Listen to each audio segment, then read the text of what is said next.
कोई भी काम तब तक ही मुश्किल लगता है जब तक कि हम उसकी ओर पहला कदम नहीं बढ़ाते हैं।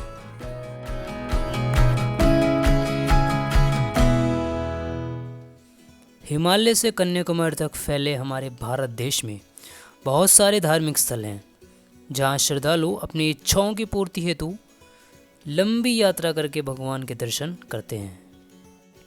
इन्हीं यात्राओं में सबसे प्रसिद्ध है चार धाम यात्रा। ये चार धाम हैं यमुनोत्री, गंगोत्री, केदारनाथ और बद्रीनाथ। चार धाम की यात्रा में पहला धाम है यमुनोत्री धाम, जहाँ से यमुना नदी का उद्गम माना जाता है। तो आइए चलते हैं पहले यमुनोत्री धाम की यात्रा पर।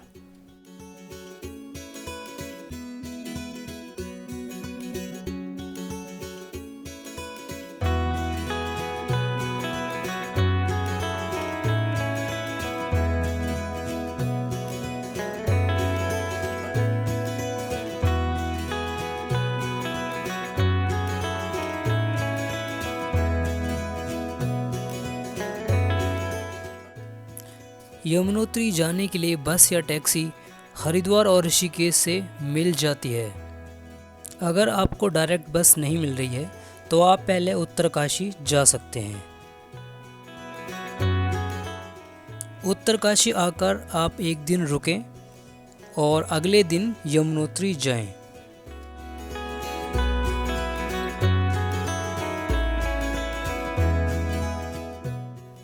दूसरा रास्ता है धरासू या बरकोट जाएं और वहां से यमुनोत्री तक बस या शेयर टैक्सी आपको आसानी से मिल जाएगी। ये दोनों ही जगह रास्ते के बीच में पड़ते हैं।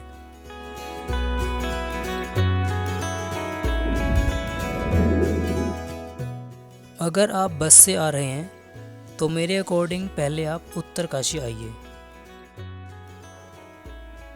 क्योंकि यमुनोत्री यात्रा एक लंबी और थका देने वाली यात्रा है।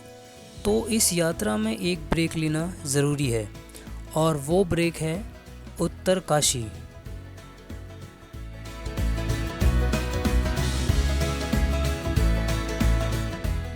उत्तरकाशी के लिए हरिद्वार और ऋषिकेश से बस मिल जाती है। ऋषिकेश से उत्तरकाशी तक जाने में 6 घंटे लगते हैं और उसका किराया है 290 रुपये। ऋषिकेश से उत्तरकाशी 174 किलोमीटर है।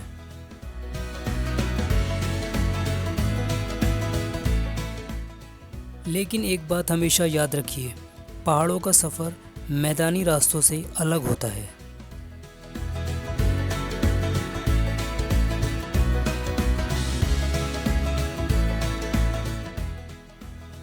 पहाड़ों की यात्रा मैदानी सफ़र से डबल होती है, मतलब पहाड़ों में दुगना समय लगता है।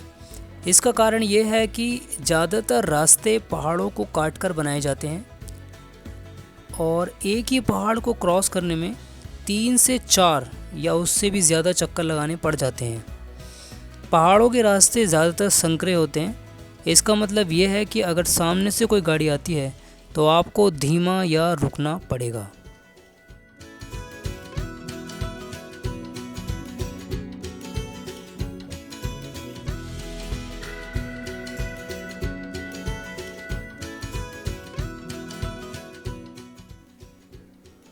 पहाड़ों का सफ़र बेहद खतरनाक और रोमांचित करने वाला होता है।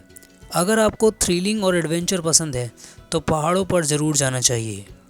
पहाड़ों का सफ़र इसीलिए भी डेंजरस होता है क्योंकि यहाँ पर कभी भी चट्टानें गिर सकती हैं। मोस्टली रास्तों पर आपको पत्थर पड़े हुए मिलेंगे, जिन्हें आम भाषा में लैंडस्लाइडिंग कहते हैं। लेकिन ये लैंडस्लाइडिंग बरसात के मौसम में बड़े पैमाने पर होते हैं। इसीलिए बरसात के मौसम में कभी भी पहाड़ों की यात्रा पर नहीं जाना चाहिए।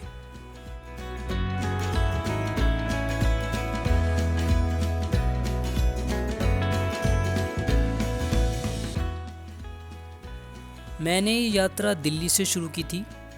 पहले मैं हरिद्वार आया तो पता चला कि यमुनोत्री के लिए ऋषिकेश से बस मिलेगी।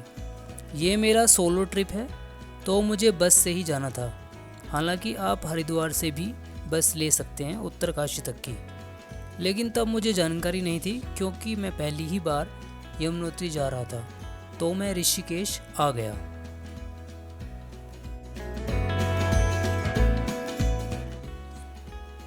ऋषिकेश से यमुनोत्री 252 किलोमीटर है।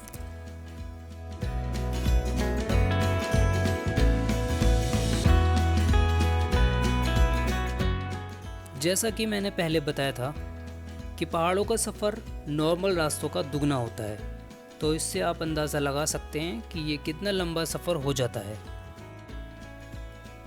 यहाँ के रास्ते अधिकतर तो ठीक हैं, मगर बहुत सारे रास्ते ख़राब भी हैं जिन पर काम चल रहा है।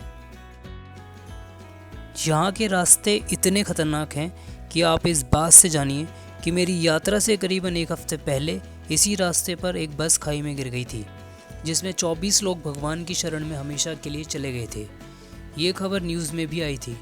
तब भी मैंने अपना निर्णय नहीं बदला। तो जब भी आप पहाड़ों पर जाएं, तो किसी भी हालात का सामना करने के लिए हमेशा तैयार रहें। कुछ भी हो सकता है, लेकिन चिंता ना करें, ऐसा कभी कभार ही होता है।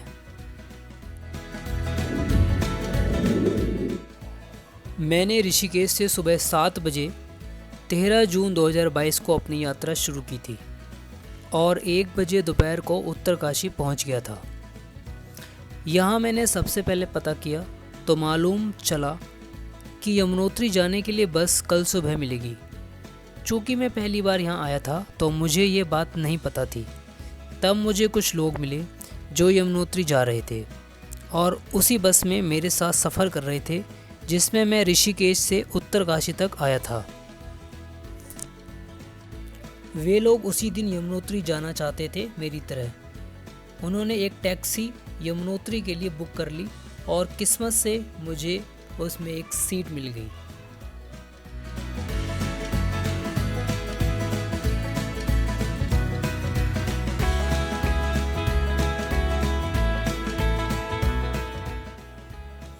हालांकि मुझे इसके लिए तय किराए से दुगना पेमेंट करना पड़ा। सफ़र के शुरू में 400 रुपये किराया था, बाद में 700 रुपये हो गया और यात्रा के अंत में मुझे 1000 रुपये देने पड़े। ऐसा इसलिए हुआ क्योंकि टैक्सी बुक करते समय मैं वहाँ नहीं था और बाद में इस बात पर सभी में मतभेद हो गया। लेकिन मुझे जाना ही था, तो मैंने उनके मतभेदों को दूर करके बढ़े हुए किराए को देने की बात मान ली। कभी कभी पैसों से ज़्यादा लोगों का साथ तो महत्वपूर्ण होता है। हम अपने जीवन में बहुत सारे लोगों से मिलते हैं, जैसे एक दिन में ही हम न जाने कितने लोगों के साथ मिलते हैं, और सोचिए कि कितने लोगों को हम याद रख पाते हैं और शायद ही कोई हो जिससे हम दोबारा मिलना चाहते हो।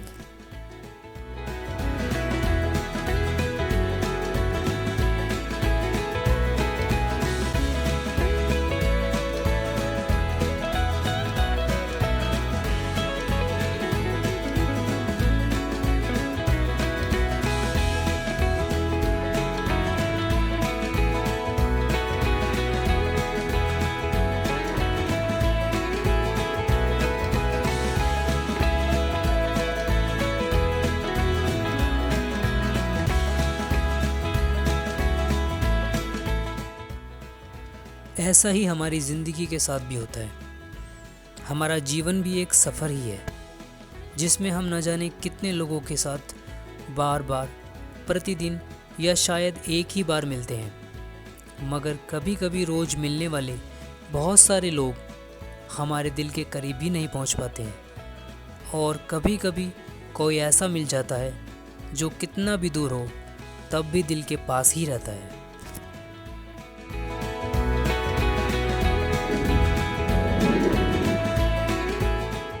चलिए बात करते हैं अपनी यात्रा पर। मैं उत्तरकाशी से दोपहर 2:45 बजे टैक्सी से यमुनोत्री के लिए निकला था।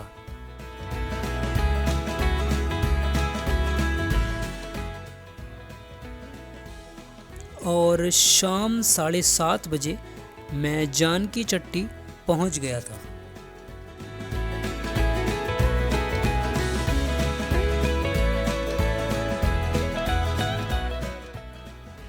उत्तरकाशी से जानकी चट्टी 133 किलोमीटर है और उत्तरकाशी से जानकी चट्टी तक आने में टैक्सी से 5 घंटे लगते हैं। जानकी चट्टी इस यात्रा का दूसरा पड़ाव है। सभी बसें और टैक्सी जानकी चट्टी तक ही जाती हैं। इसके बाद यमुनोत्री मंदिर तक पैदल, खच्चर या पालकी से जाना पड़ता है।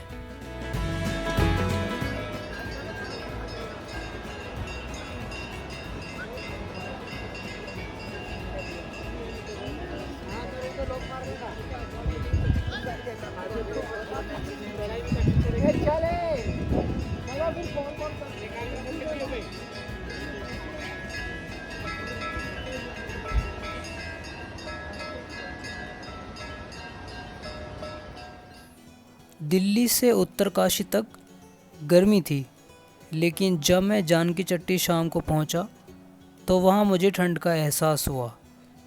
शायद इसलिए क्योंकि ये पहाड़ों से घिरा हुआ है।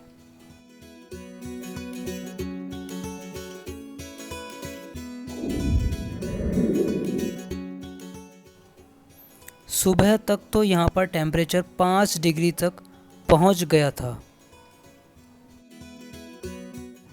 इसीलिए रात को यहाँ पर रजाई में सोना पड़ा।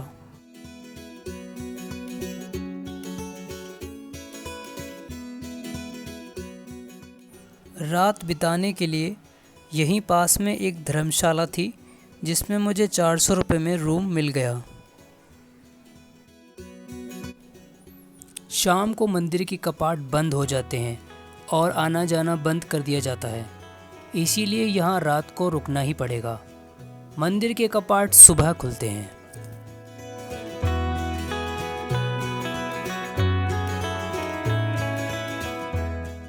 मंदिर जाने के लिए अपनी यात्रा सुबह जल्दी ही शुरू कर देनी चाहिए, क्योंकि बाद में इस रास्ते पर तो खच्चर और पालकी वालों का इतना ज़्यादा रश हो जाता है कि आपको चलने की जगह भी नहीं मिलेगी।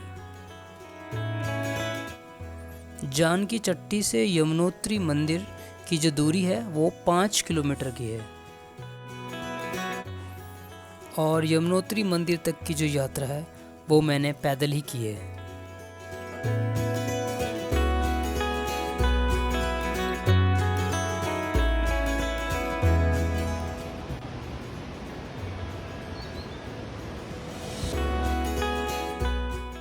पहाड़ों पर पैदल चलना बहुत ही मुश्किल होता है, क्योंकि इसमें डबल मेहनत यानी कि एनर्जी लगती है और बहुत जल्दी सांस भी फूलने लगती है।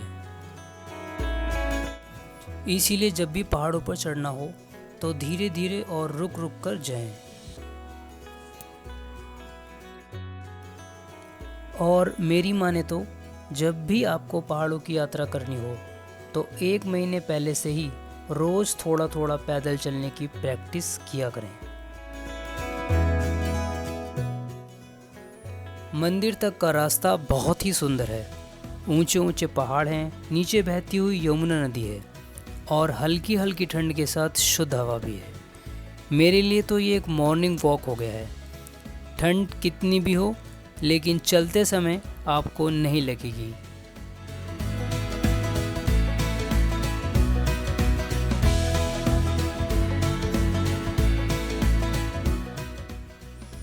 पहाड़ों पर पैदल चलने के लिए आपके पास सही प्रकार के जूते भी होने चाहिए। मैंने पहले से ही स्पोर्ट शूज़ खरीद रखे थे। मैं ऐसा इसीलिए कह रहा हूँ क्योंकि पहाड़ों का रास्ता अलग होता है। कहीं कहीं तो रास्ते में फिसलन भी होती है और ये एक समस्या का कारण भी बन सकती है।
ये लग गया खच्चर और पालकी वालों का जाम।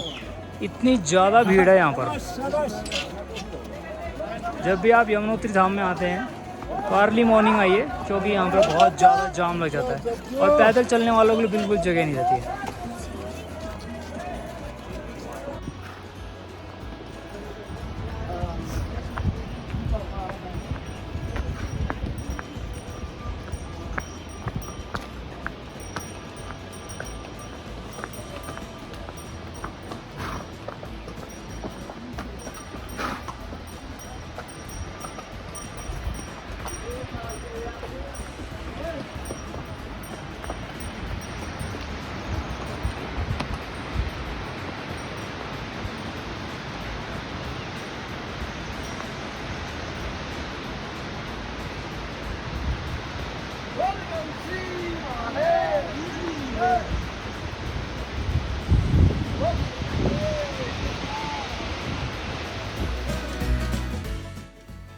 5 किलोमीटर की ट्रैकिंग करते हुए मैं फाइनली 3 घंटे में यमुनोत्री मंदिर पहुंच गया हूं और अभी टाइम हुआ है सुबह के 8 बजे।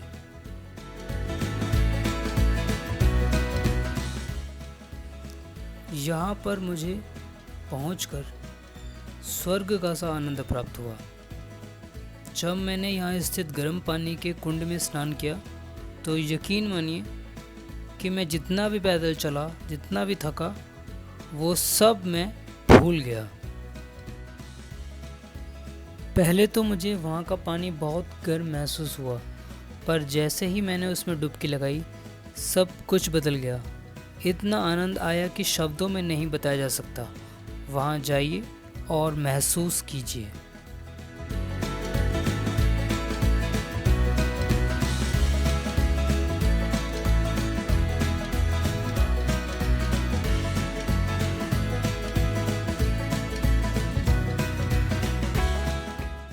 मेरा तो वहाँ से निकलने का मन ही नहीं कर रहा था। करीब आधे घंटे तक तो मैं वहीं कुंड में बैठा रहा।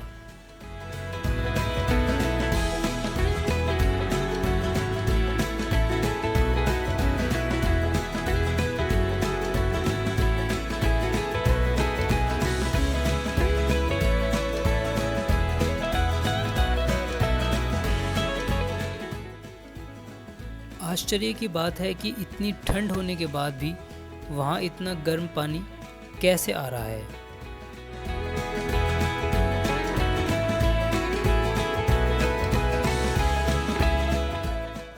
यहाँ 3 गर्म पानी के कुंड हैं। एक पुरुषों के स्नान के लिए, दूसरा स्त्रियों के स्नान के लिए और तीसरा कुंड है जिसमें बहुत ज़्यादा गर्म पानी होता है। इसमें यहाँ श्रद्धालु अपने घर से चावल लाते हैं और पकाते हैं। ये प्रसाद के रूप में माना जाता है।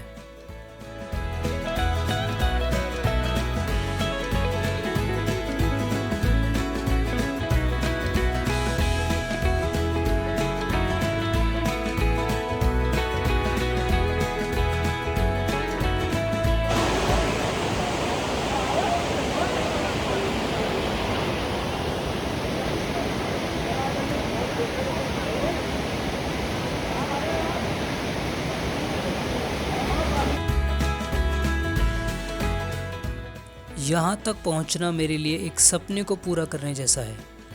ये पल मेरी ज़िंदगी के यादगार पलों में शामिल हो गए हैं।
अपनी यमुनोत्री की यात्रा को यहीं समाप्त कर रहा हूँ, लेकिन जल्द ही मिलूँगा इस यात्रा के दूसरे भाग में, यानी कि गंगोत्री धाम की यात्रा पर।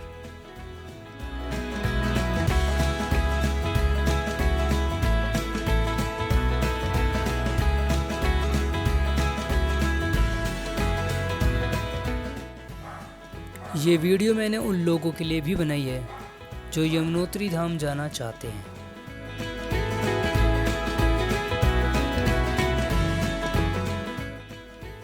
अगर आपको मेरी ये वीडियो पसंद आई है तो इसे लाइक भी कर सकते हैं।